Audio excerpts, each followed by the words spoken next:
बेटी का आखिरी खत, एक रुला देने वाली कहानी। रामशरण एक गरीब किसान था, लेकिन उसकी दुनिया उसकी बेटी राधा के इर्द गिर्द घूमती थी। उसकी माँ के गुजर जाने के बाद रामशरण ने राधा को माँ और बाप दोनों का प्यार दिया। राधा पढ़ने में बहुत तेज थी और उसका सपना था कि वह बड़ी होकर डॉक्टर बने, ताकि अपने गांव के गरीब लोगों का इलाज कर सके। लेकिन गरीबी के चलते रामशरण के लिए उसकी पढ़ाई जारी रखना मुश्किल था। फिर भी उसने दिन-रात मेहनत की, दूसरों के खेतों में मजदूरी की और अपनी बेटी को शहर के कॉलेज में पढ़ने भेजा। तकदीर का खेल।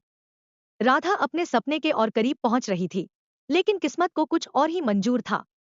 एक दिन अचानक उसकी तबीयत बिगड़ने लगी। डॉक्टरों ने बताया कि उसे ब्लड कैंसर है। इलाज के लिए बहुत पैसे चाहिए थे, जो रामशरण के पास नहीं थे। उसने अपनी जमीन तक बेच दी, लेकिन फिर भी पैसों की कमी रह गई। आखिरकार राधा की हालत बिगड़ती गई और एक दिन अस्पताल के बिस्तर पर ही उसने दुनिया छोड़ दी।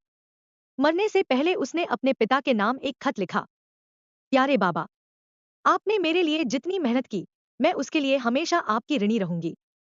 मेरा सपना अधूरा रह गया, लेकिन मुझे कोई अफसोस नहीं।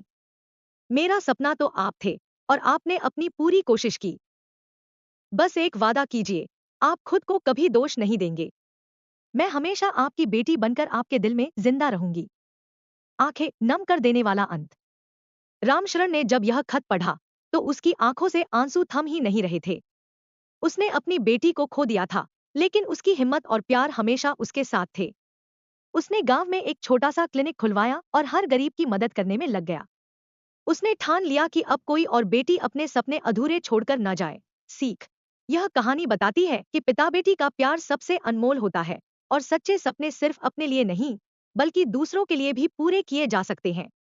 अगर आपको मेरी कहानी पसंद आई हो तो एक लाइक और चैनल को सब्सक्राइब जरूर करना।